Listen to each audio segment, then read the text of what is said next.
Welcome to the Legendary Backlog, your home of gaming news for all aspects of gaming from retro to current gen. We got you covered. This is episode 3. I am Bryan, and you can find me at Mario and Bryan on X. If you listen to the show and you like it, please follow us on Patreon. It's free and will give you access to all of our site. We're trying to build a community of people that love games. My partner is also Bryan. Bryan, would you like to introduce yourself? Hello, I'm Bryan, and you can reach me at Nostalgic Pixel on X, Blue Sky, and Instagram. I also have a YouTube channel at Nostalgic Pixel and a Twitch channel, Nostalgic Pixel TV. And lastly, I have a website where I post articles on nostalgicpixel.com. Why don't we go ahead and talk about our weeks, Bryan? What have you been up to?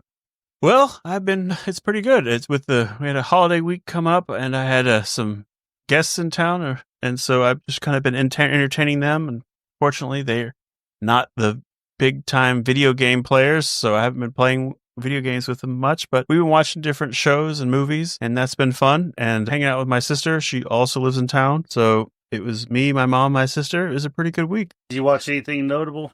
Well, I watched an older movie from 1968 called The Swimmer with Burt Lancaster. I've seen it before, and I wanted to show it to my mom, and surprisingly enough, even though it had such a short release window in the theaters, and at the time the reception wasn't very great, although it's a really good movie, she actually had some memory of remembering and seeing that movie. Yeah, it's called The Swimmer. It's 1968. The premise is pretty simple. This guy decides he's in this like upstate New York neighborhood, and he's decided that like all his neighbors have pools and that he could just swim into each of their pools on his walk home, which is like 8 miles or so. So his goal from the get-go is he's going to swim in all the neighbors' pools on the way home as he walks home. And then the rest of the story kind of unfolds there. It's good. It's a real thinking game movie, and it's nice. It's kind of like you start off just, the movie just kind of throws you in, and then every time he goes and visits a different neighbor, you kind of learn a little bit more about the character until the end. You kind of feel like you know the whole story, which is really good. It's kind of slowly unravels.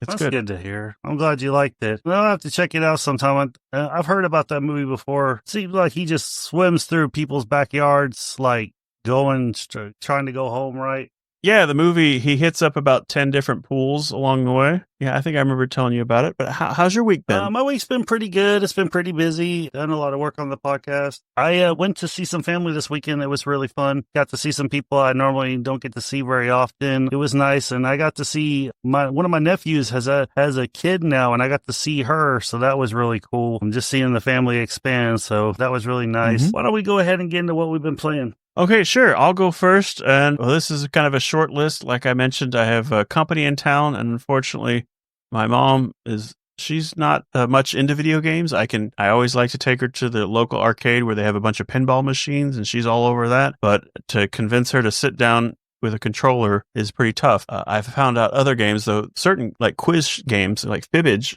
she's been enjoyed and stuff. That's a real fun game, especially if you have a lot of people to play with. But mostly, like, since company in town, I've been kind of portable gaming it. I have my Mio Mini, and it's come in really handy when we've gone around different places. Like the other day, we went to Nordstrom's, and I just kind of sat in a corner somewhere and was playing on my little handheld here, like my Mio Mini here. And again, like to play every week is California Games on the Atari Lynx surfing. And you know what? It's been interesting lately. I haven't been playing for as long as stretches, but I have been hitting it pretty hard, like right off the bat, in that I'm reaching like 3,000 points in the score, which is like half of what my high scores are in the 6,000s. But getting 3,000, you're doing a lot of things right. You're pulling off a lot of quadruple 360s and stuff, and it's fun. And again, like I was saying the other week, I was playing on the Analog Pocket, and a new core got released for the IRIM. I think it's the 72 IRIM, which is like the late 80s.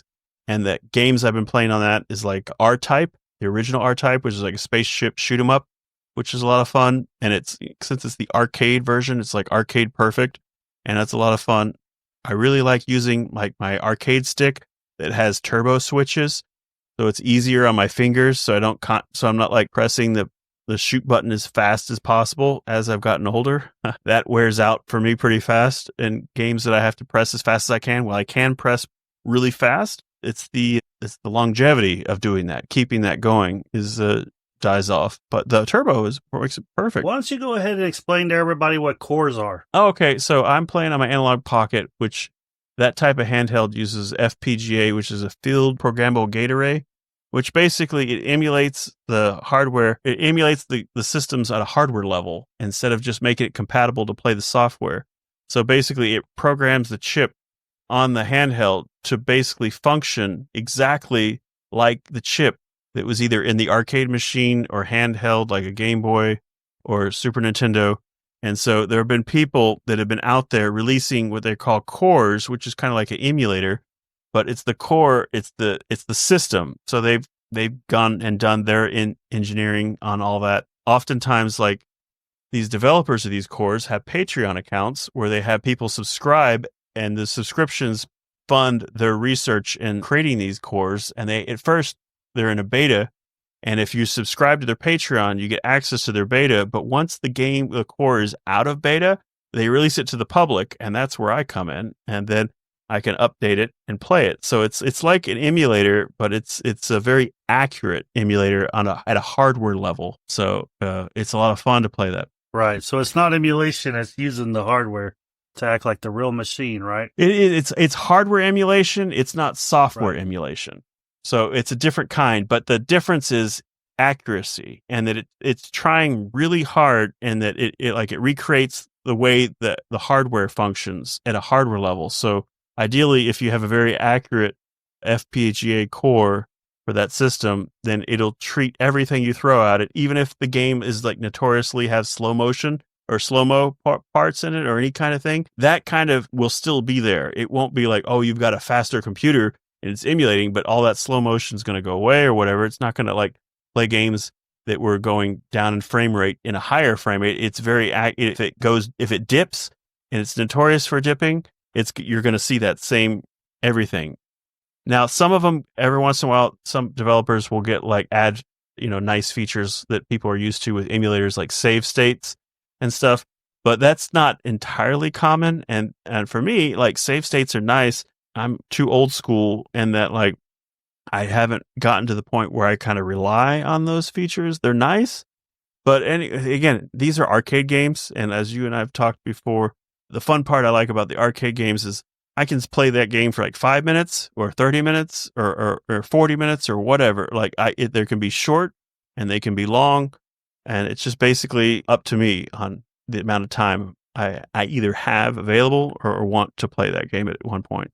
That kind of reminds me of something that I was thinking about this week, because I was thinking about how video games used to be back in the day, like in the late 80s, early 90s. The goal of a video game console would be to get like the arcade at home, and the arcades have like not really kept up, and now console gamings are completely different. But I was just thinking about how we've done that transition from shorter experiences from the arcade that came to home to where like now we have all these 100-hour games and, long stories and all this. And yeah, I think that's something that I thank God for indies, because they're keeping that scene alive. But yeah, that's something I was thinking about today, is that transition we made. Oh yeah. And one thing it's nice about indies and video games is that because of the nature of the beast, and that you can have these really small development teams, and their main focus is largely gameplay as well. I mean, there's an aesthetic to it as well, but it's largely focuses on fun mechanics and gameplay. And also just like it's like an auteur, like cinema situation where they can really tell this very personal story that you wouldn't get like on a huge game, it makes unique experiences. And again, they don't have to be 100-hour experiences. They can be much shorter if they want. And that's nice. Yeah.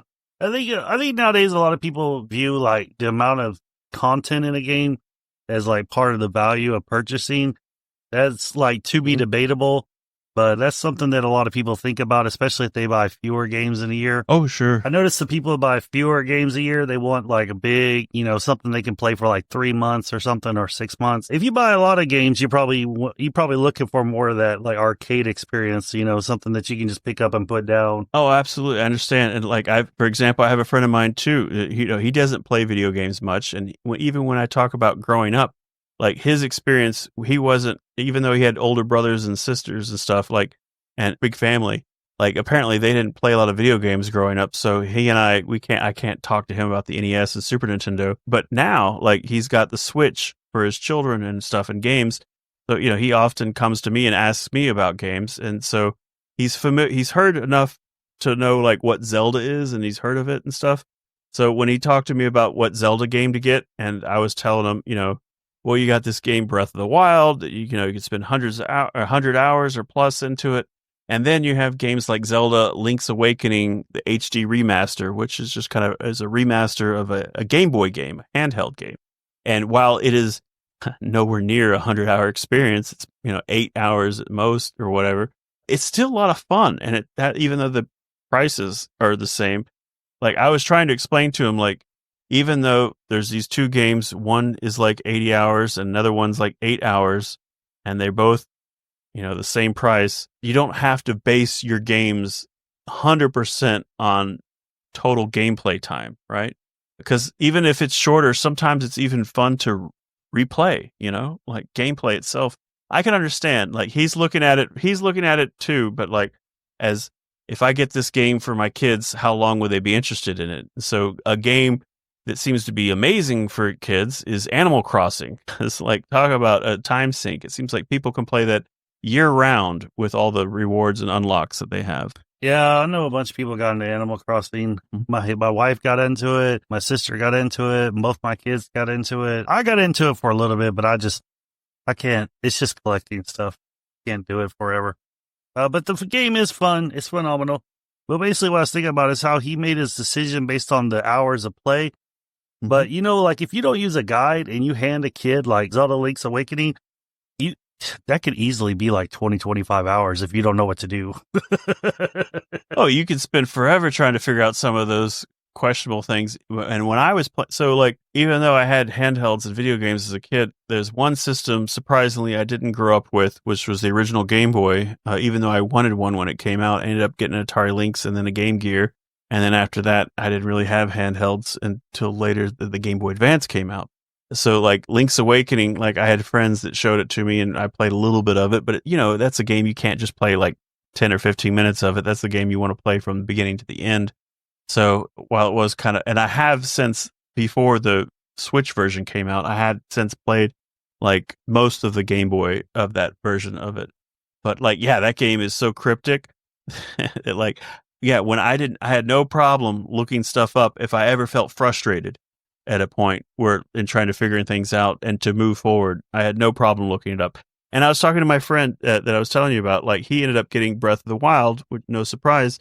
But at the same time, I had also suggested that, hey, it's no harm in playing that game and having your laptop up with like an interactive map for anything. If you ever feel like you're getting lost or you're losing direction or trying to figure out what you want to do or where to go, the good news is today with the internet and everything, the guides aren't like, they're a way to help you progress and keep you interested and just moving forward in the game and not getting frustrated like it was back in the day. Like back in the day when we got stuck in a game, we were hoping we were going to read it in the next month's Nintendo Power. They're going to tell us, or we're going to go to school and talk to friends and say, hey, did you ever come across this and this part? And what did you do to kind of figure it out?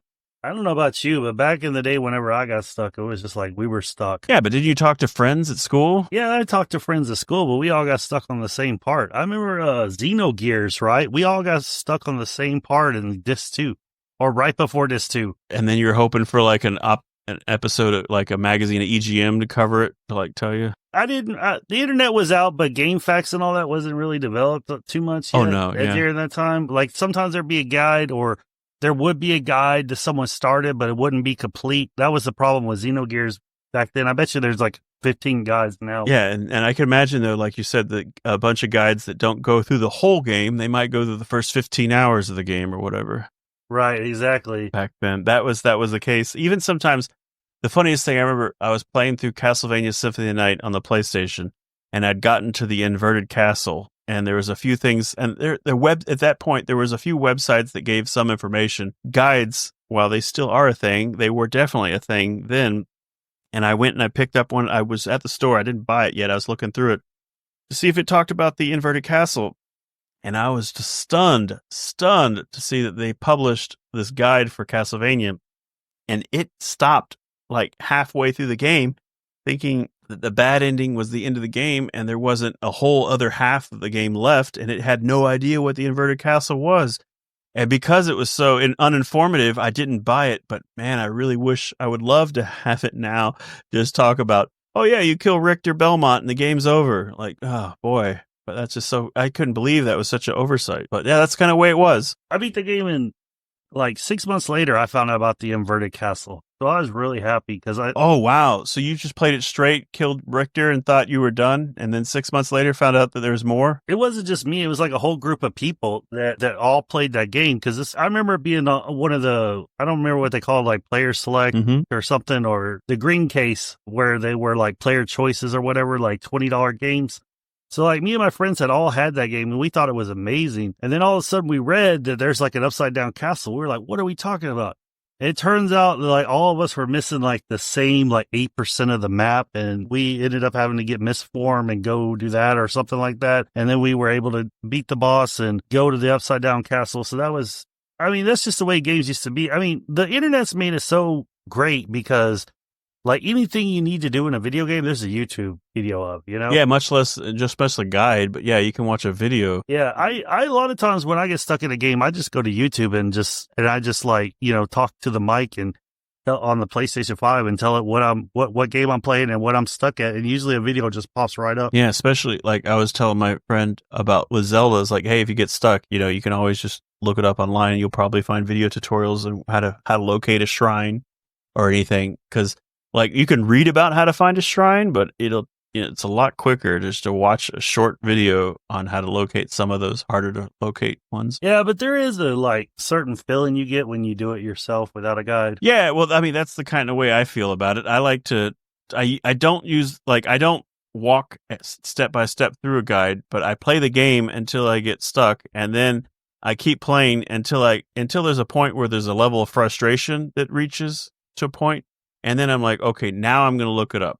But I do like to try to figure it out myself. And then also I like, once I get past whatever stuck point, I go, you know, I stop following the guide and go back into the game until I feel like, again, I get to a level of frustration in trying to solve the puzzle or problem. But before I get too frustrated, I don't want to play the game anymore. I generally like to look it up. But I definitely like to give myself a chance to figure it out. Yeah.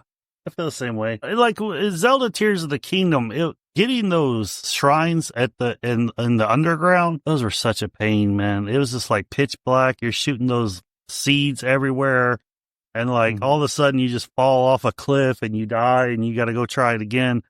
I ended up getting all the shrines. Some of them I had to look up guides, but when I didn't have to look up guides and I made it like through all this weird, mysterious stuff down there, it felt pretty good.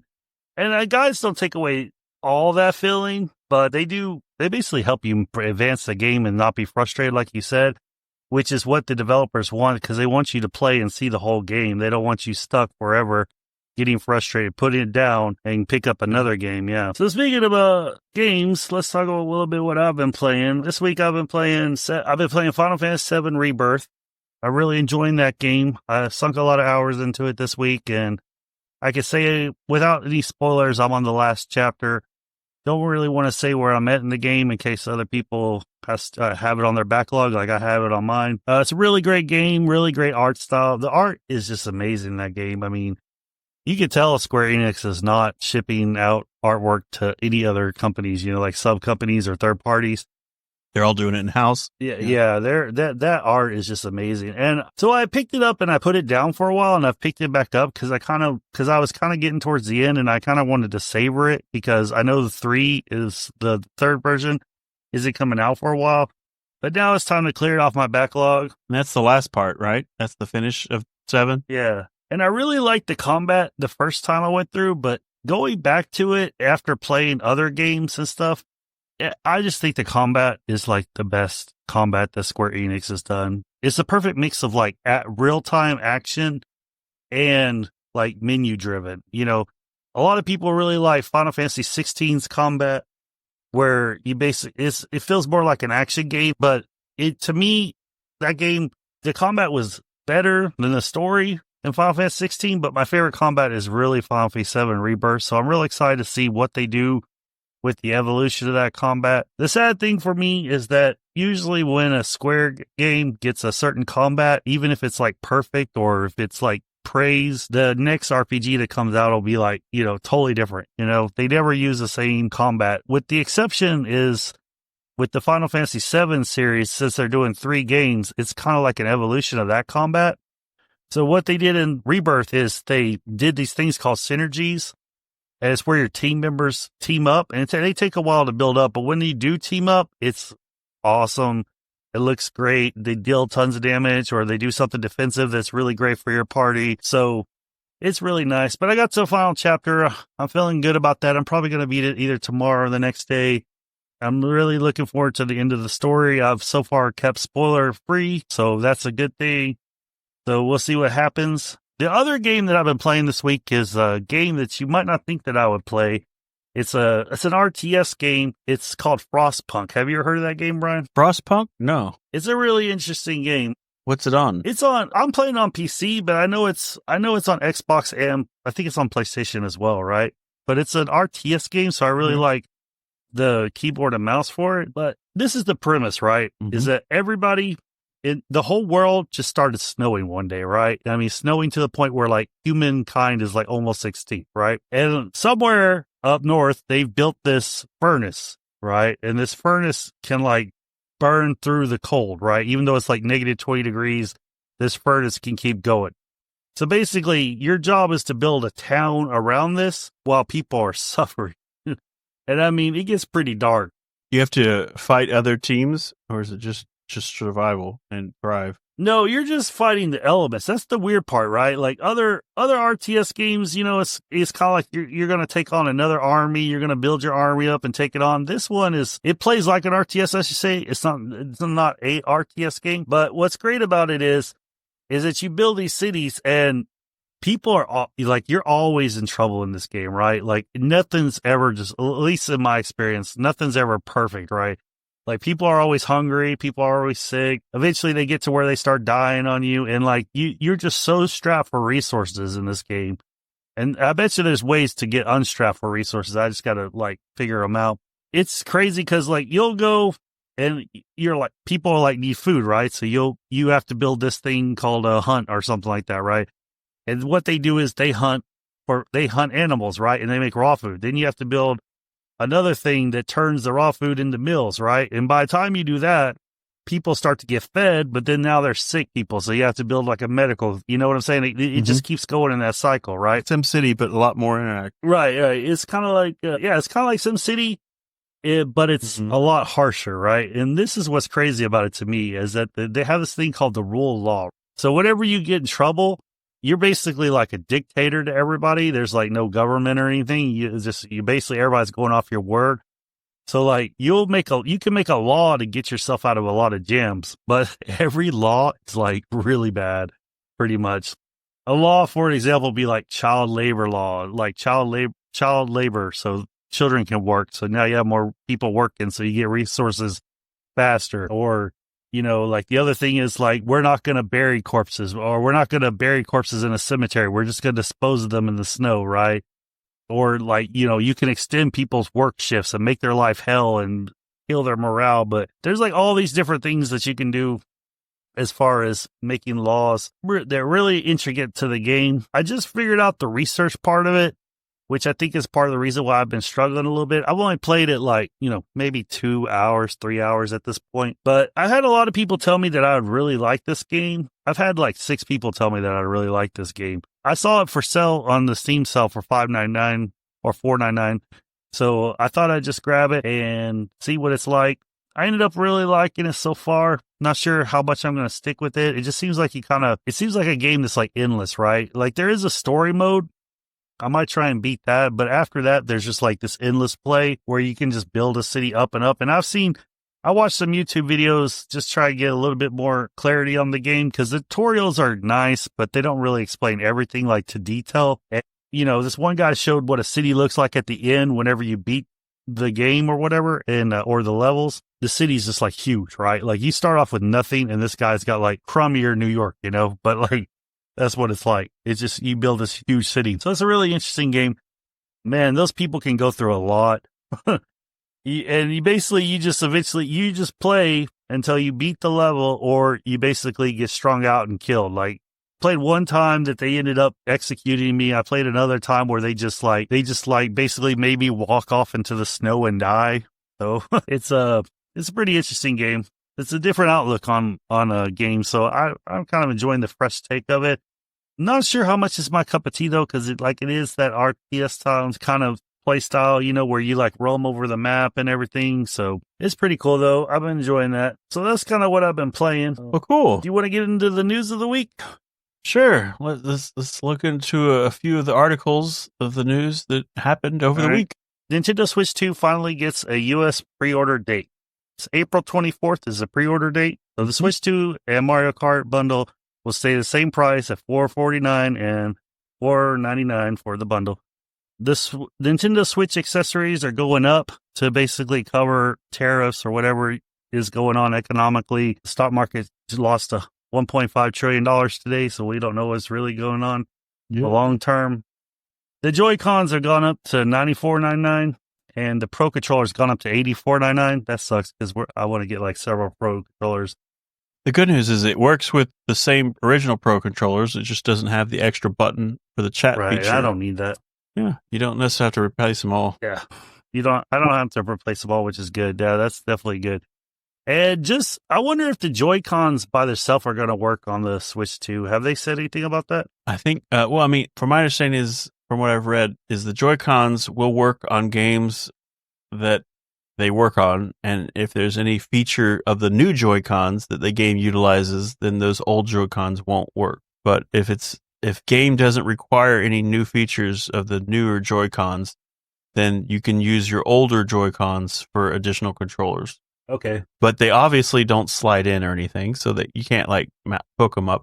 They just be like player 2 and 3 or 4 or whatever. So those can be used for controllers as long as the game doesn't require a feature that the new controller would utilize. Yeah, that's what I'm looking for, just like to have 4-player again, real easy without buying 4 Pro Controllers again.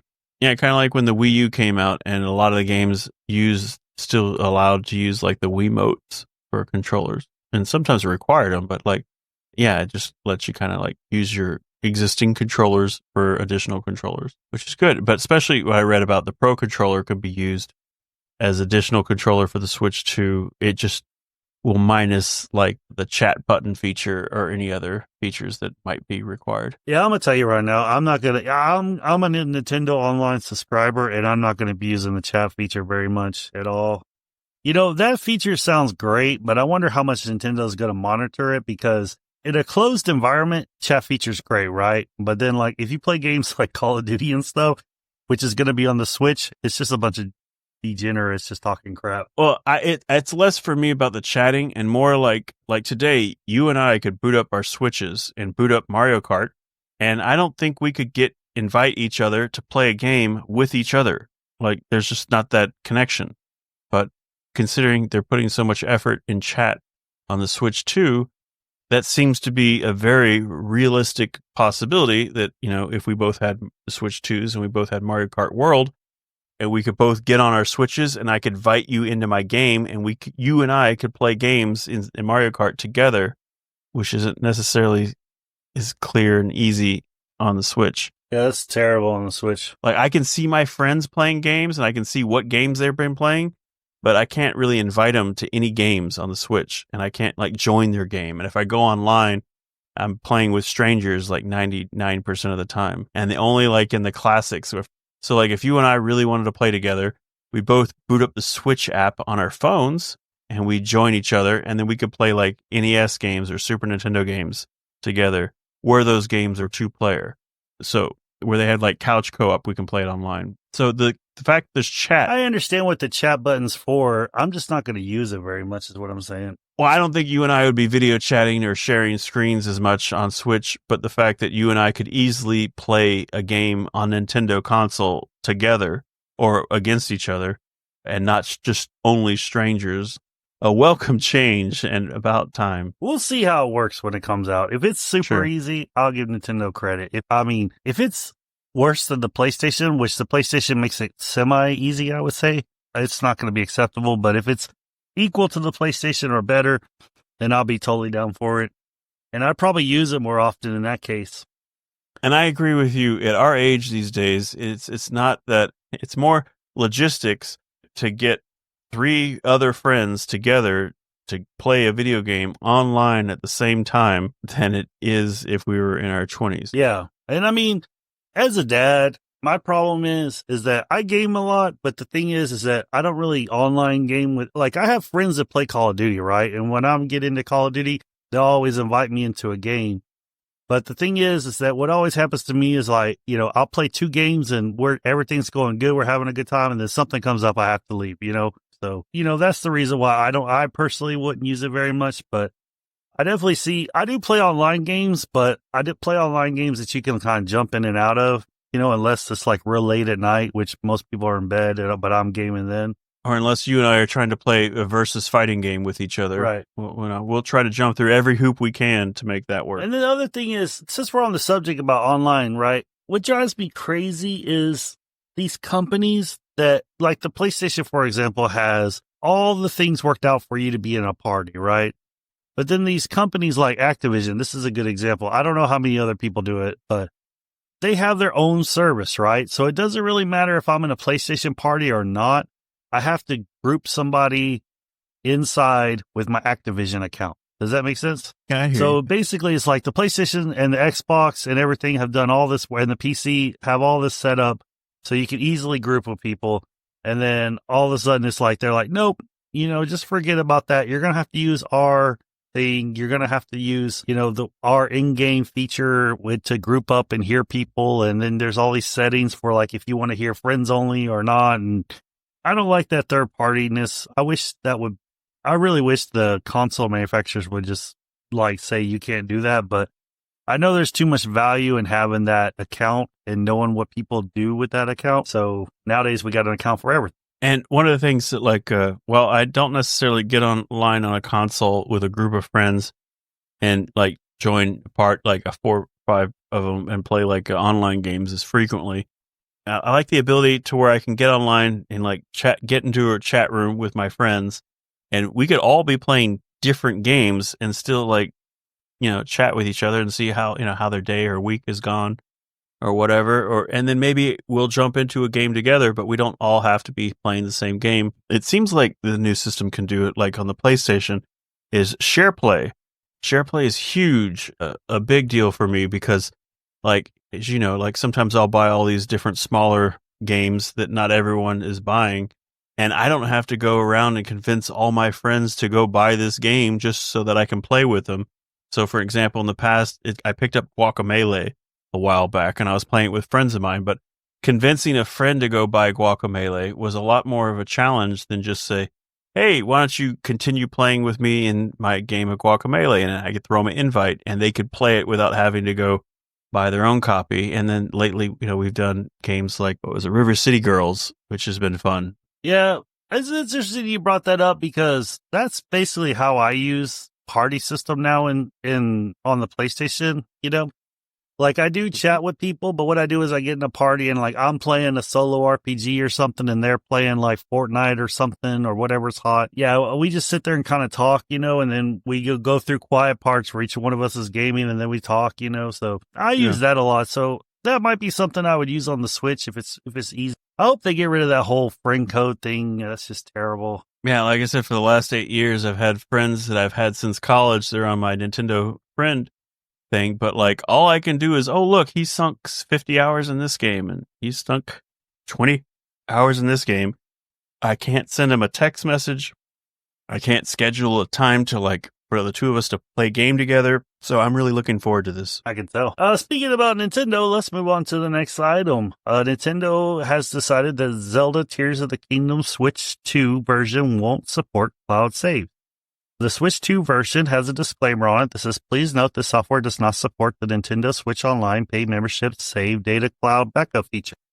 What's your thoughts about that, Brian? That sounds really backward. My understanding of the current setup, right, is I have my Nintendo Switch, I have Tears of the Kingdom, my Nintendo Switch Online account, and while, like, currently, from my understanding is I can't, like, I can't back up my game saves on my SD card and put it on my computer, but I can back up my game saves off of my Switch on the cloud, which is great because if for any reason say I lost my Switch or whatever, the game save being in the cloud or just being anywhere else, like in the cloud, is a good thing. But what you're saying is, for some reason, that this game, the Switch 2 version, won't allow cloud saves. That's like a whole feature of Nintendo's Switch Online. Totally perplexed by this. I think this is Nintendo getting in Nintendo's way. Personally, I think they want people to not carry over their saves. I thought that was the big argument. Oh, you can carry your save over like that. You can continue your game. Evidently not. Like, because they're also selling paid upgrades. So unless they offer like switch to switch transfer of game save without the cloud, I don't know how you're doing it. But considering now, how about this? So if Zelda Tears of the Kingdom on the Switch, the current version does support cloud saves. So because the current setup and the current Switch does support cloud saves, I guess if you own a Switch 2, you could download the Tears of the Kingdom Switch 1 version cloud save onto your Switch to continue playing it on your Switch 2 with the Switch 2 version, but going forward, it won't upload the newer versions of that save to the cloud. So I guess, and I remember they did make a point that you could continue your game, so I guess that's how you do it, but for whatever reason, they're going to choose not to allow the Switch 2 version of this to back up to the cloud. It is important to note that the Breath of the Wild had the same disclaimer, but they took it off. So, and the Japanese version doesn't have this disclaimer. Right now, it's kind of up in the air if it's going to be hard or not. I think they're testing the waters right now. I think this is one of those things they put on there and they didn't think anybody would really read, and then it just kind of blew up on the internet because everybody loves their cloud saves, especially if they're paying for the service. Especially since they don't allow you to take the game saves off on the SD card and back them up yourself, like on your computer from the SD card. Oh no, that would lead to piracy. That the only way you can have a backup is to pay your Nintendo Online service and to get a cloud backup. We'll see what Nintendo figures out as far as that. I'm sure it's going to be a lot cleaner, but you got to think that these discs are already in production. The system's about to launch, right? I mean, having that disclaimer there is just, I mean, what are they going to do? Reprint 1,000 or, I don't know, 10,000 copies? Yeah, so, I mean, but you're right. At this point, we live in a world where if they decide to change their mind, they can just push out an update. But you're right, the boxes got printed already. So if people are going the news of what the boxes are versus what could be reality in the future, they're not always the same. So, and considering they don't do it in every region, that just seems like a misstep. But we'll see. All right, moving on to the next news item. One of my favorite games, Marvel vs. Capcom Fighting Collection Arcade Classic, is getting an update. The update includes offline versus mode, game reset from pause menu button settings, and new artwork and bonus tracks. It also features a select X-Men versus Street Fighter, which means you can select between Japanese, US versions, and new resolution. Yeah, maybe like the Saturn home port too, where you get the extra character. Yeah, hopefully, right? Mm-hmm. And the new resolution options in Marvel vs. Capcom 2 New Age of Heroes will allow you to do 2 times the resolution currently on the disc. And then if you have a PC, you can do 3 or 4 times the resolution. I kind of think the PlayStation 5 can do the 3 or 4. And I think the Series X can too. I don't know why those consoles are limited. That'd be interesting. So the pixels don't necessarily improve in resolution, but the 3D backgrounds will be smoother. Yeah. I mean, I'll always take a resolution upgrade over not getting one. Oh, sure. Yeah, I like the choice for sure. Yeah, I'm looking forward to it. And this is a collection that you and I were really surprised and excited that they even made, because like we've talked about this before, like Marvel vs. Capcom games, where are they? Why haven't, will we ever get to play these again? This is my dream collection. I tweeted Capcom of USA and Capcom of Japan probably 12 times over the last, 7 years or so. Oh, and I know I filled out plenty of multiple like Capcom surveys where they've asked you, what consoles do you own? What games do you play? What game would you like to see released? And I've definitely brought this up as well on many surveys that, the Marvel vs. Capcom games, definitely want them. What I'm excited about is this getting updates, I mean, this might be the last update we see, but at least it's not being forgotten. Oh, that's true. This game came out, in October? But at least it's not being like released and kind of forgotten. It's getting that nice personal touch of adding nice quality of life features, things to it, which is nice because this is probably something the new collection's going to have. So they figure they'd add it to the first collection. That's right. Like next month, I think we're getting the SNK Capcom collection, which I'm excited for as well, because not only does it come out with all the SNK and Capcom games, we're going to get the Power Stone games. That's right. Power Stone 1 and 2, and they haven't been released since the Dreamcast, which I have on the Dreamcast, and they're awesome, but I would love to just be able to play it on my current console without having to break that all out. Yeah, Power Stone should look good because it's 3D. Yeah, it'll definitely scale up well. Mm-hmm. And what I'm looking forward to in the next collection is SNK vs. Capcom 2. Oh man, during college, I spent like a long time playing that, and I got so good with every character. In that game, I got really good at Bison. Like for some reason, that game I could play like every character. I got really good at Bison, Nihonda, and Blanca. Like the charged characters just worked really well in that game with the controls. That whole roster's great. Can't wait for that game. But the one that's already been released, the Marvel vs. Capcom collection, that's just really good games too. I mean, you got X vs. Street Fighter, Marvel vs. Street Fighter, Marvel vs. Capcom, Marvel vs. Capcom 2, and then you get the Punisher game, right? So you can't really go wrong. Oh, and Marvel Superheroes. Yeah, so can't really go wrong there. I'm surprised. Like, what's funny is, I already own the game, so when I go on the PlayStation Store, I see it's on sale, but I'm not sure how much it's on sale. Do you have any idea, or do you already own it? I own it, but I have it on disc. Yeah. So it still recommends me the digital copy, even though I have. I'm kind of glad they don't tell you the price after you own the digital copy, because you don't want to sit there and see something you bought go down and down and down. You're like, man, I should have waited on that. But I couldn't wait on that. Like I said, I've been waiting for those games for years, so just put my money where my mouth is. I bought it like the first day it came out and never looked back. Yeah, when they announced the physical collection was going to be delayed by a couple months, I was like, okay, well, I'll just wait for that. And then Christmas rolled around and it became a really good time to get it. Yeah. On the PlayStation 5, you know how you can toggle that button where to keep it on home, right? The game on home so it doesn't slide off. Well, we have so many people playing the PlayStation 5 around here and they're playing different games. I always keep like 2 to 3 games that don't fall off the list. Oh, sure. Like right now it's Final Fantasy 7, Rebirth, and then in Marvel vs. Capcom, and those are the 2 games I have that don't basically fall off. So I always keep this on my home bar because I just love it to death. I'm just so happy we have those games. Oh, definitely. And I can understand that. For me, the only person who touches the PlayStation is me, so I haven't even thought about that feature, but sure enough, yeah, like I've seen your house, everyone like to play the games. So like the fact that you could just keep it locked on the home screen, make it easy for you the next time you go, is that nice little feature. Yeah. Moving on to the next news item here. Marvel Rivals will soon be getting a swimsuit skins that fans have been asked for. The fans have asked for it, and now it's coming July 9th. I played Marvel Rivals. I thought it was a really good game. I thought it was great. It was competent. My problem with it is this is another live service game, and I just don't have room for it. And I'm not too big on the hero thing that much. Isn't that the Smash Brothers type fighting game? No, it's more like Overwatch. Okay.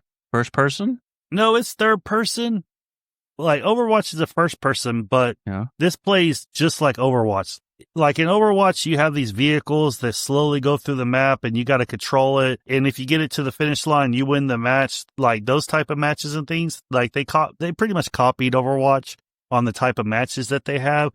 But it's third person, so you do get to see the character. It's a competent game. I mean, it's got a huge player base. It's really popular right now. I just think it's interesting that the fans went so crazy for swimsuit skins. I'm thinking of the multiverse game. That multiverse game that they're sunsetting is like a Smash Brothers. Well, the multiverse game shot themselves in the foot. I mean, anytime you capture the zeitgeist, you don't mess with it. And they captured the zeitgeist the first time they came out. And then popularity started to wane a little bit. So they took it off and said that they're going to launch it later, which they did like a year later or something.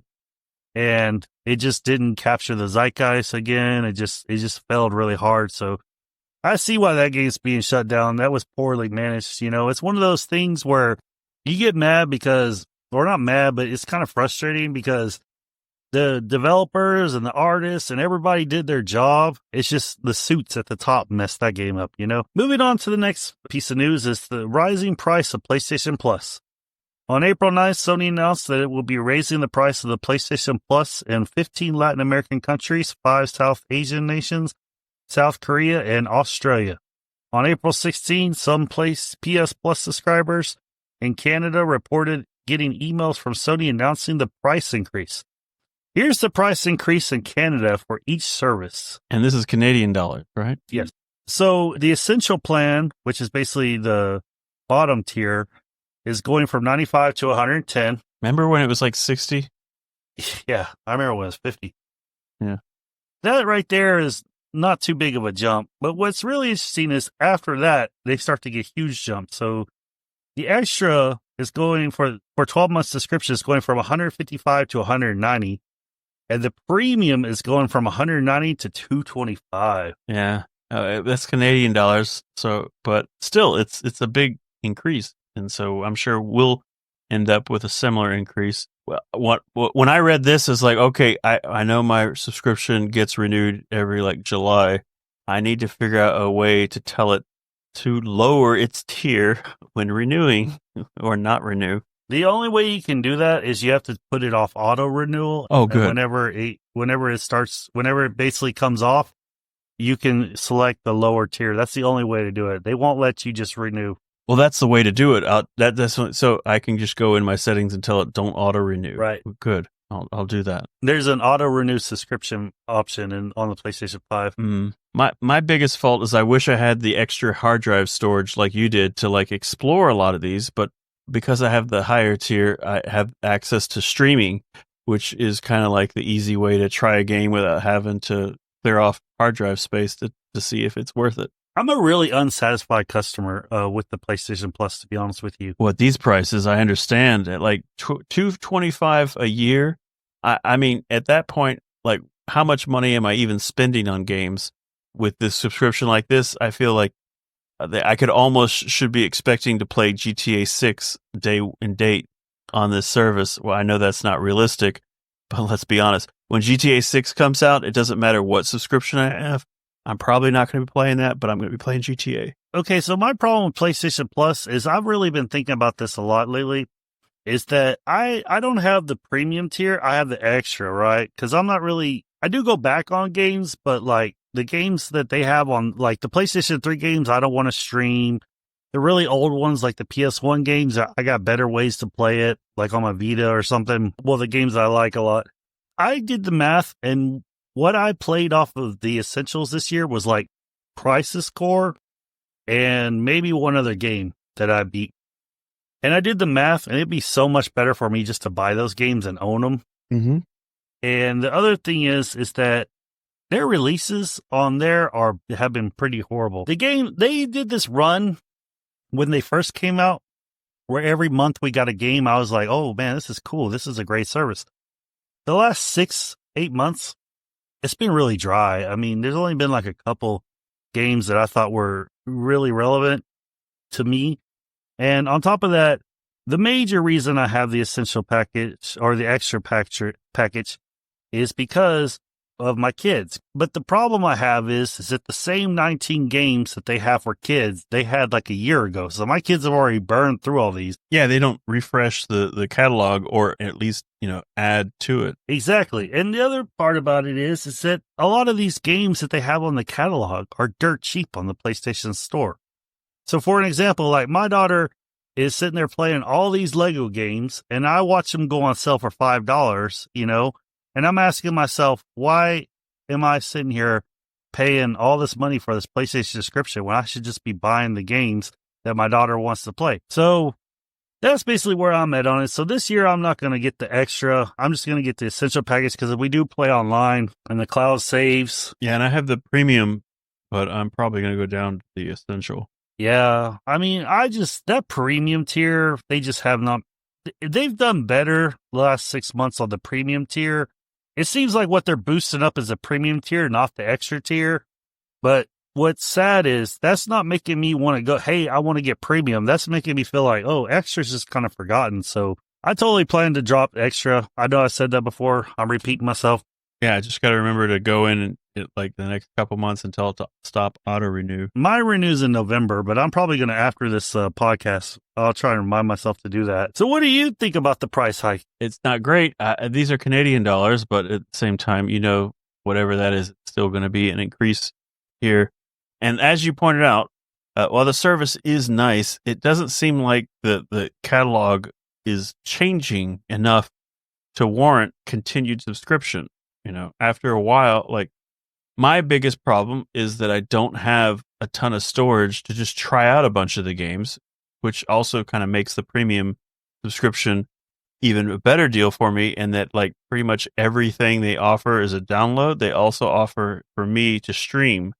So if I want, I can stream pretty much any of these games. And I like the streaming part, but like I just, for $225, and I know this year, like games, well, I know GTA 6 is coming out at some point this year. And when that comes out, I don't care what subscription I have. I'm going to be playing GTA 6 for quite a bit, a chunk of the year, at least for a few months.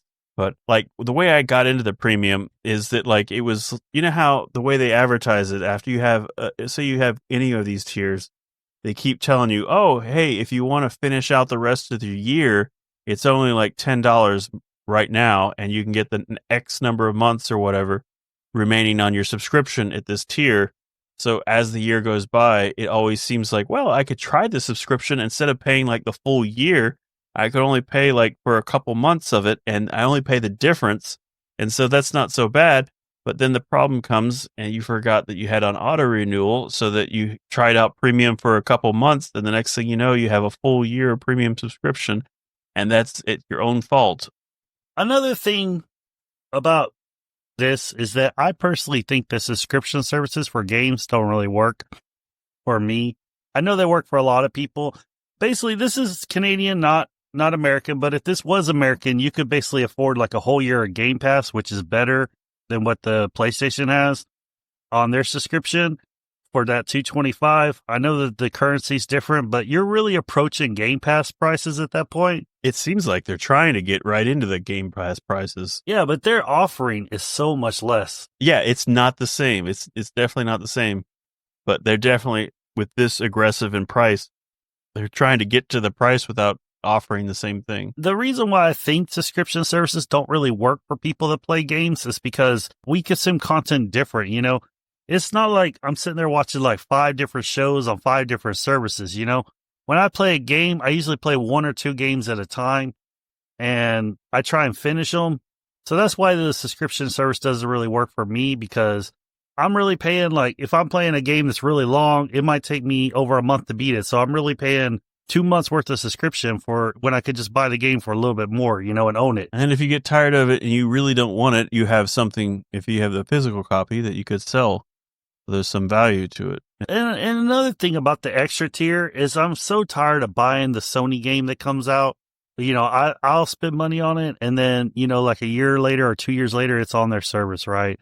And it's like, by the time it's on their service, I've already played it. I've already beaten it. It doesn't add any value to me. I'm sorry I went on a little rant there, but I'm really kind of I don't think PlayStation's pulling their weight when it comes to their subscription service right now. I just really don't. I think subscription services are great for the gamer that jumps around from game to game a lot. Like if you just want to like play games for like an hour or 2 and then jump to the next one, I think subscription services are great for you. Yeah, or if you're jumping into a console and you don't already have like a history or a library of games, this is a good place to start, at least the first year or whatever. But after a while, you might end up with your own catalog of games, or just getting used to buying and playing games on it. You kind of have an idea of what you want. And not to mention that if you look at the subscription for the extra tier, it's mostly PlayStation 4 games. It's barely any PlayStation 5 games. It's pretty sad. Well, isn't it also all the streaming capabilities are on the premium? I'm talking about the extra. But yeah, the premium, you can stream games. No, the premium is streaming as well as extra games. And a lot of the PS3 games, too. Now, streaming, okay, so yes, you get streaming, but you have to have a PlayStation console, I think, to stream. I mean, that's what you're playing on, right? Right, but what I would like to see the PlayStation do and this might be worth it for me to become a premium member, is on the Xbox, when you stream, you can stream from like your TV. Like there's just an app, right? You don't have to have the system at all. You can just download the app on your TV. Yeah, and just stream. Like I played Ni no Kuni Wrath of the White Witch that way in my living room on the Xbox. Like I didn't even have an Xbox, and I played that on Game Pass. You know, I had Game Pass for the PC, and it also worked. Or I had Game Pass Ultimate, I think, at the time. So I could play on my PC, and when someone was using the PC, I would play on the TV, use the PlayStation controller, didn't have an Xbox controller. I was super happy. If PlayStation ever reached that point with streaming, you know, I still don't think it's worth $225 a year, but that is Canadian dollars, so I got to keep that in mind. Yeah, so it's like $1. It's 150, right? Somewhere. It's really right. They have such a long way to go with Game Pass because, you know, like I've really been looking at that subscription tier, and the games are barely changing, you know. And it's like when they first launched, they came out with games after games after games. I was like, wow, Sony's going to give Xbox a run for their money. But you know what? They've just been dry the last like 6 months, like I said, just barely anything worth anything. Yeah. So I just did a little conversion math with the Canadian dollars. So that 225 Canadian is $162.94 American. Yeah, see, that's just too much for extra tier, in my opinion. Yeah, like you said, the catalog they don't refresh it frequently enough. And while it was great at first for your daughter to explore a bunch of games that you're necessarily not going to go run out and buy, after a year of subscribing to it, it hasn't really changed that library. Not frequently enough. And the other thing is that they don't really do much day in, day out. Like they've done some day one, you know, PlayStation extra tier games, but they don't do it like Xbox where like all their first parties day and date. So the interesting thing is that you're paying for the subscription service, but by the time a game gets on the subscription service, it's already like marked down pretty heavily Discounted and seen on sale. Yeah, exactly. And if you have the first tier, it's really discounted because you got the PlayStation Plus sale. So yeah, they have so far. All the discounts for having a PlayStation Plus account is not attached to what tier you have. It's just that you have one. Yeah, that'll be sad if they take that away from the Essentials tier. That'll be sad. Yeah, you get more for extra or premium. Yeah. Off. Okay, the next news item is Bethesda selling 2,000 pieces of the Elder Scrolls Online servers. Elder Scrolls Online launched in April 2014. Part of the 10-year anniversary, Bethesda announced that the Elder Scrolls Online 10-year anniversary server keepsake. This item consists of a decorative frame plaque with a stick of RAM removed from one of the ESO's original servers. Bethesda will sell this to you at actual physical price of the Elder Scrolls Online history for $110, where you can pre-order it starting today. The actual plaque of RAM won't be delivered until July 2025. I'm thinking late July. I think this is pretty cool because I used to be a really big Bethesda person, and lately their games have just kind of fallen off. Starfield left me with a bad taste. I'm hoping this Oblivion remake is really great. That keeps leaking out. But, you know, I did play this game at launch. It wasn't really what I was looking for. It was nowhere close to as polished as like World of Warcraft or something like that, online RPG. But I think it's really cool that they're doing this for the fans. That, you know, imagine if you did play it for the last 10 years, getting this would be pretty good. It's just a kind of like a token of, hey, you know, this is something I love. This is something that I spent a lot of time on. I thought this was pretty neat. Yeah, it's neat for fans of the game. That seems really nice. Yeah, Bethesda always does those extra touches like that with their games. Well, good. Moving to our 5-year Beyond segment. This week we're talking about Mario Kart 8 or Mario Kart 8 Deluxe, both over 5 years old. 2014 kart racing game published by Nintendo for the Wii U. It was released on the Nintendo Switch in April 2017 as Mario Kart 8 Deluxe. Mario Kart 8 is one of the best-selling video games of all time at over 75.81 million sold for both versions combined. The original version is also the best-selling Wii U game at 8.46 million sold, and Deluxe, the best-selling Nintendo Switch game, at 67.35 million. I had no idea that it sold 67 million copies on the Switch. I thought it was more like around 30 million. Yeah, and at 8 million that on the Wii U, that's almost a 1-to-1 ratio for every Wii U sold. I know, right? Yeah, well, I mean, even if you just take the Switch, right? It just hit like 150 million units. You're almost saying like half the Switch audience has Mario Kart 8 Deluxe. So it's a great game. Playing it this week made me really realize how Nintendo got away with having the Switch so long, 8 years, before the Switch 2. Yeah, and I had this originally on the Wii U when it came out, and I played it with my friends, and then I double dipped and bought it again, the deluxe version for the Switch. So yeah, this game's been around for a while, and it's a great version, and lots of DLC, and it was a lot of fun this week playing it as well. I didn't play the Wii U very much. How does the graphics stand out between the Wii U and the Switch to you? Nearly identical. The difference is one plays in 720p and the other one plays in 1080. Okay. But visually identical, like pretty much. There's no real big jump at all in graphics. It's just, here it is again, except with more DLC. Right on. The DLC support's been phenomenal for it. Even without the Nintendo Online subscription, there was still DLC for, characters, different vehicles to unlock and things like that. I remember still unlocking things like long into it. Yeah, this game is similar to like how they've been treating like the Smash Brothers game on the Switch, like the Smash Brothers Ultimate or whatever, that has like every character ever and then some. So like with this, when they went to do DLC with tracks, it's like if you got all the DLC for Mario Kart 8 Deluxe, it has nearly every track that's ever been in any of the previous Mario Kart redone for Mario Kart 8, but available. So there's so many different circuits. It's like the ultimate like history of all the Mario Kart tracks. It is. It's such a polished game. I mean, it is so polished. When I look at Nintendo graphics, in that really cartoony style, to me, it doesn't seem like it takes much hardware to run that, right? But it's so polished. It looks so beautiful. I mean, you don't even care that it may not be that, it's not 4K or anything, but it looks so good. It plays so smooth. I can't wait to see Mario Kart in 120 frames on the Switch 2 on Mario Kart World, but this game is just so incredible. I mean, we do family Mario Kart nights and everybody has fun. Everybody enjoys it. My wife even enjoys it. I play around with tons of characters that I like to play with, but I was looking at the character list. There's 41 characters. I still don't think I've tried all the characters, and I played the hell out of this game. Oh, I definitely have my favorite character. These days, I like playing as Rosalina. Yeah, my daughter likes to play as Rosalina because she thinks she looks like her. One of my daughters likes to play as Princess Peach, so there's always a fight over who's going to be those two. Yeah, and for me previously, I just pretty much exclusively played Toad, but yeah, I've switched over to Rosalina. I used to play Toad, Baby Mario, things like that, or I played Mario, but or towards the end of the Switch, or I should really say the last 3 years, I've been playing big characters, like Bowser and stuff like that. I got real good at knocking people basically off the course and stuff like that.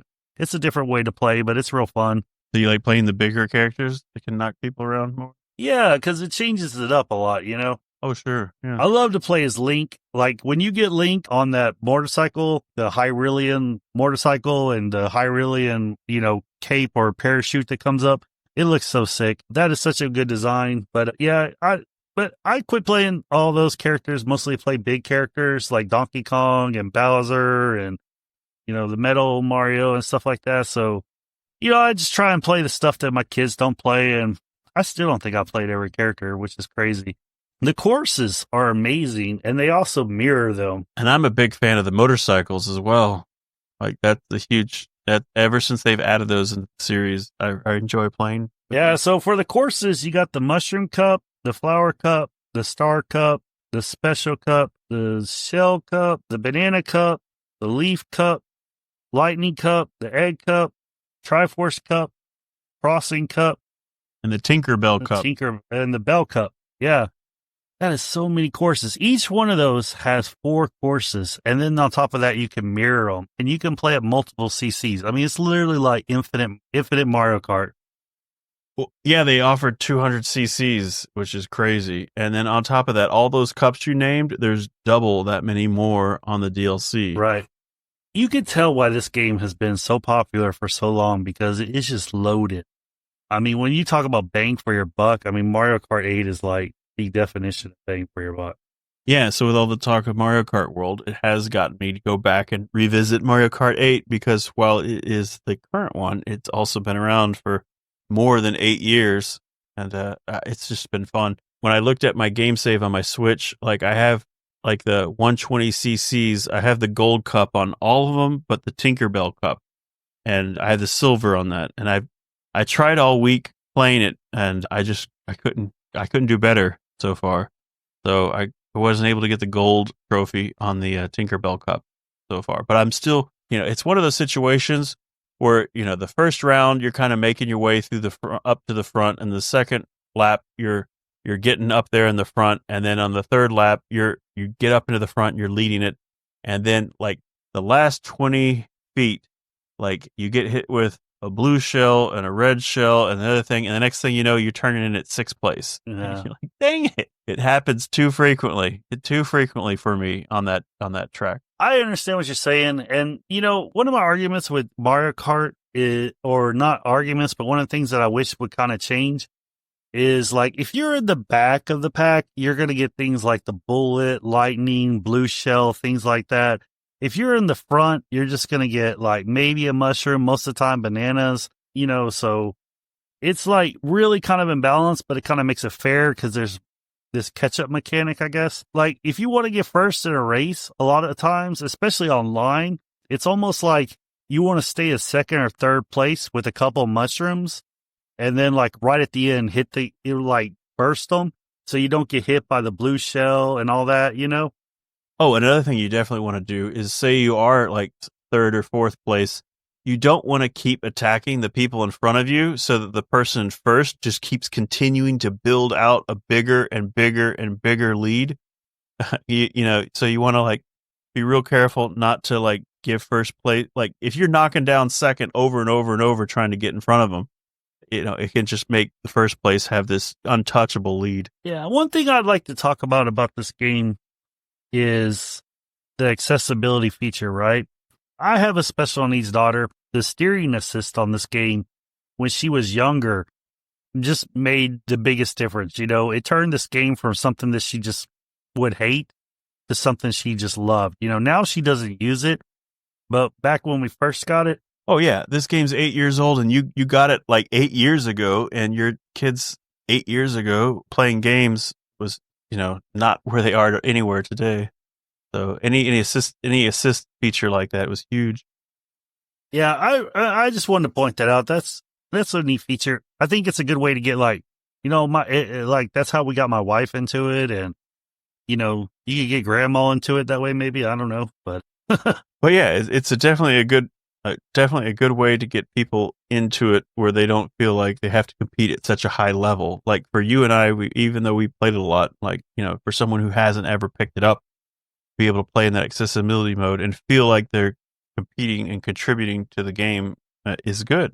Definitely. It's such a charming game, and when you win, it's nice, but even if you don't win, if you place like, even up to 5th, you still you see all those people behind you or below you on the scoreboard. It makes you feel good. And the reason why I bring that up is because, like when we play, everybody feels good that they're not last place, right? Everybody feels good that they're not 8th, right? Mm-hmm. It's a charming game and it makes you feel good. It gives you that special like cheer feeling that Nintendo can only do, Yeah, which is also interesting because you said you're not 8th, and with this new game coming out, there's going to be 24 players. So you're going to feel real good not to be 24. Right. You'll feel good to be in the top 12 with 24 people. Yeah. Imagine all those blue shells. Yeah, you'll be 8 and still be all right. Yeah. And you're not wrong about that, about wanting to hang back just to get like better power-ups, because if you're in first place, they're going to give you a coin and maybe if you're lucky, a banana.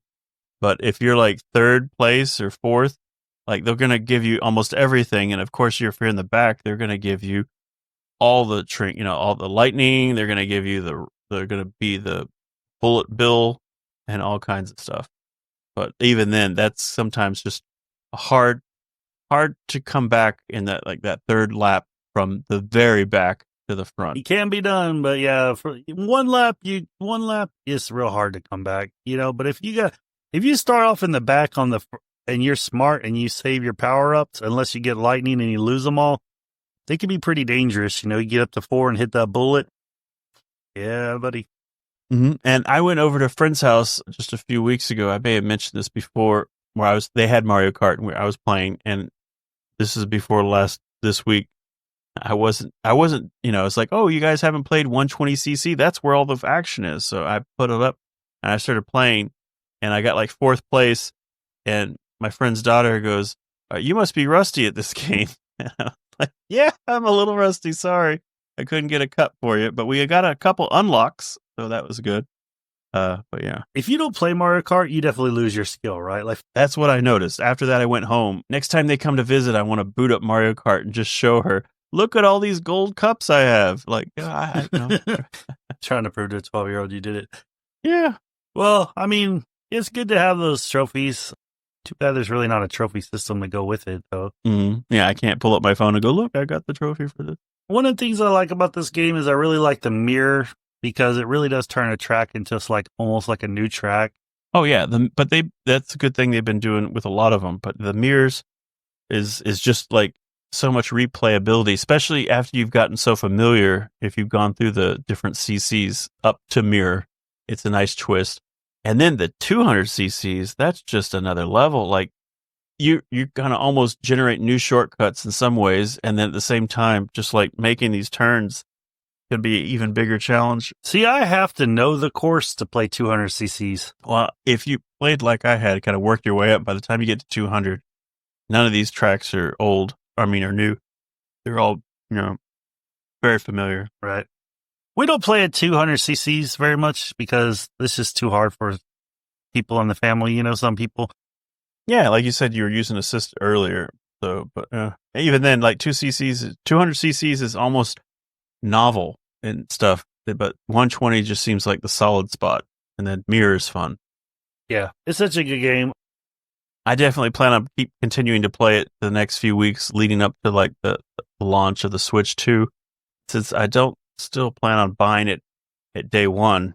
With all this news of a new Mario Kart after beyond 8 years, I'm looking forward to it, and I know I will play it. And I even like going back and playing Mario Kart 7 on the 3DS. It's very close to 8 in all the mechanics and features and stuff that they added. And it's also different courses or whatever, but it's just more Mario Kart. My go-to is Double Dash. If I go backwards, it's Double Dash. Double Dash is like one of my favorites. Well, just dropping down to 7 was good, but like Mario Kart, yeah, Double Dash. One Mario Kart I didn't get a lot of experience with was just the Mario Kart Wii. You know what? I had a Wii, and I didn't buy that many games for it, but I bought Mario Kart, and we tried using the steering wheel. It's fun, but it gets tiresome really quick. That's all I have to say about that. Motion controllers are great until you want to play for like 3 hours, Yeah, but you can use a regular controller. Yeah, I know. I'm just saying what my feelings are on motion controls. All right, you got any other thoughts on Mario Kart 8? Not too much, except it seems like it's like the ultimate edition of Mario Kart to date until, of course, the new one comes out, where it has like a huge library of previous courses that just make it fun that way. See, if I was Nintendo, what I would have done is turn Mario Kart into like a live service game, where there's like, I don't know, like a battle pass, you get different kind of cards, different kind of cosmetics. Honestly, it looks like it's acting that way. Like there's daily challenges and stuff that they want you to go around and explore the world, so they're going to throw out different things for you. So yeah, the Mario Kart 8 on the Wii U came out in May of 2014. So it's been quite a while since there's been a new one. Yes. And I was one of those people that picked it up around May in 2014. Okay, I'll put it, I'm of two minds, right? My first one is, when you play this, going back and playing Mario Kart 8 again, I really don't think you need another Mario Kart. I think that's why it's lasted so long. I think it's kind of trained us that way. Like, we've had this Mario Kart since 2014. At this point, and there's been so much DLC. Since they haven't innovated in this game, in this franchise, in so long, that it feels stuck, which is fine. And they are innovating in this new one. But just the fact that, like, the satisfaction of just playing 8 is such strong. Yeah, it's so content rich, like we were talking about earlier, as far as the courses and everything. It's just, I don't know. That's my first thought. But then my second thought is, it'd be really nice to see something new, especially the open world. Like if I was Nintendo, I would have kept every course in this, and what I would have done is put them in the open world, and like I would have gave you the option to play them through the menus, or you could go to the open world and actually drive up to the course and play it. Yeah, well, I mean, I would be shocked if we don't end up getting more expansion content to this Mario Kart world that could include like previous courses in whatever interesting way of doing it. Considering it's been so long for just having the 8, that I really think that they're going to continue to add to this Mario Kart world, and it's probably going to be the Mario Kart for the entire life cycle of the Switch 2. You know, I don't see a successor showing up during the Switch 2 of Mario Kart World. It might last 2 systems. Yeah, if it's anything like 8, it could be. I mean, I could see Mario Kart World like really getting add-ons and everything. That's why it really doesn't bug me that game's $80 because for the Switch, I know with the bundle you could get it for like basically $50, but I don't know. I could see it really being worth it. You know, the amount of content and everything, and just how charming the game is. And they act like it's going to be similar to like a live service game. Like I said, they're going to have daily challenges and weekly challenges, and all these different things unlock different costumes and outfits for these characters that then you can then play in the rest of the game. So it seems I could definitely see them continuing to try to add stuff to it over time, and just instead of coming out with another one. Yeah, this might be the last Mario we get. It might just turn into a live service game, you know, that just goes on forever. Kind of like Fortnite. Yeah, the only closer Mario Kart we got was that Mario Kart Live, which you have, which uses those augmented reality and the cameras and the remote controls. Yeah, we enjoy that a lot, but to be honest with you, you get this big box that comes with all these cardboard things, and nobody really likes to set up races. We just like to run around in the car and to chase the dogs with it and stuff like that. Go underneath the tables and everything. Go and just see your house from a different perspective. It's pretty neat. Yeah, a remote control, you know, in your Switch, all around with a camera. You can kind of spy on your sister. Yeah, we still break that out every now and then. It's kind of gotten cold as of late, but the first 6 months we had it, boy, they played it a lot. The first 3 months for real, it was like kept running out of battery. I was like, man, charges this thing again. And you even have the Luigi. You have Mario and Luigi right now? I got Mario. Okay, so I bought the Luigi set, and then I got Mario, just the cart, for like $24 off of eBay. So that's how I did it. Get both. Yeah, and you found the first one off of a garage sale, which is perfect. Yeah, so for like $75, I got $200 worth of Mario. It's not a bad deal. You know, we play with it. They both work fine. You know, even if you're setting up the race, even if you have 8 of those, like it comes with 4 of those archways that are made out of cardboard, right? They're like checkpoints, right? Yeah, they're like checkpoints in the finish line, right? There's 1, 2, 3, 4. The first one is the start. The fourth one's the finish, and you know. But even if you have 8 of them, it doesn't allow you to set up 8. So, I mean, it's kind of weird that way. That's a really unique experience, and that's what I think Nintendo's at its best, when they're doing innovative things like that, right? Some people are saying that the Switch 2 is too safe, but I think the Switch 2 is kind of what everybody wanted. We didn't really want any gimmicks or anything, but some people are saying Nintendo's kind of losing itself, you know, but we'll see. That remains to be seen. Yeah, but the fun thing is just going back and playing it like this last week or so, it's that, you know, the game holds up, obviously, and I think it will continue to hold up because it's Mario Kart. But it still looks, you know, the deluxe version, it's just so polished. And it was polished on the Wii U, but like, again, the difference was 720p to 1080p. It's fun. Yeah, I'm sure when I end up with a Switch 2, that's definitely going to be one of the games I'm going to want to have early on in its life cycle. I'm going to be playing it. But for now, I'm just so satisfied going back and playing more Mario Kart 8 as I have since 2014. Right. I think Mario Kart 8 is so good. I'm trying to avoid playing it too much before the Switch 2, because if I choose to bite the bullet on one, I want to be Mario Kart fresh. Yeah, you don't want to be burned out, because it's definitely... But it's such a good game. I mean, you could play that game every day and be happy, you know? So it's almost like a detriment, right? Them adding all these quests and everything, because, you know, people got to understand. Nintendo needs to understand that we need time to play all their other games, you know? So what are you up to this week, Brian? Oh, well, this week it'll be kind of back normal around the house. Again, now I plan on digging back into Resident Evil 4, especially the remake. I'm going to, like I said, want to play the initial part of the new game plus a little bit, and then go back into remake. And then as soon as I finish Resident Evil 4 remake, I have Silent Hill 2 remake to jump into. I'm looking forward to. I also, last week, I published a few articles on my website, Nostalgic Pixel, about the movies, as well as like my enjoyment of arcade controllers, like arcade sticks. But I'm planning on writing up a couple more things for that this week. All right. I'm glad to see you keeping that up. This week, I'm going to finish Final Fantasy VII Rebirth, finally, get that off my backlog. I'm going to play some more Frostpunk. I'm kind of eyeing what my next game is going to be to get off my backlog. Still not sure what that is yet. It may even be that I purchase a game that I don't own, get off my backlog of things that I need to play. We'll see. Yeah, so right now I'm kind of up in the air on what I'm going to be playing this week after Final Fantasy VII Rebirth. I think I don't want to do another RPG right now. I'm kind of feeling like an action game or something, so we'll see what comes up. Yeah, you should look into possibly some arcade game, arcade style game. To be honest, I might just play more Marvel vs. Capcom this week. I'll be fully happy with that after the update comes out. Yeah, that sounds good. Where can people find you online, Brian? Yeah, thanks, Brian. Yeah, they can find me online, Nostalgic Pixel, on X, on Blue Sky, on Instagram, on YouTube, on nostalgicpixel.com, and on Twitch at Nostalgic Pixel TV. Excellent. You can find me at Bryan Bryan on X. You can follow the Legendary Backlog on Instagram, X. And the handle for that is just the Legendary Backlog? The Legendary Backlog. Something else. Today when I signed up for the account originally, they wouldn't let me get the display name. They wouldn't let me get the display name of Legendary Backlog. I finally got that taken care of today, so now X is Legendary Backlog, so that's good. And then if you like the show, please check out our Patreon. It's the Legendary Backlog on Patreon. We're just trying to build a community of gamers. You can get access to all our sites there and the podcasts and everything.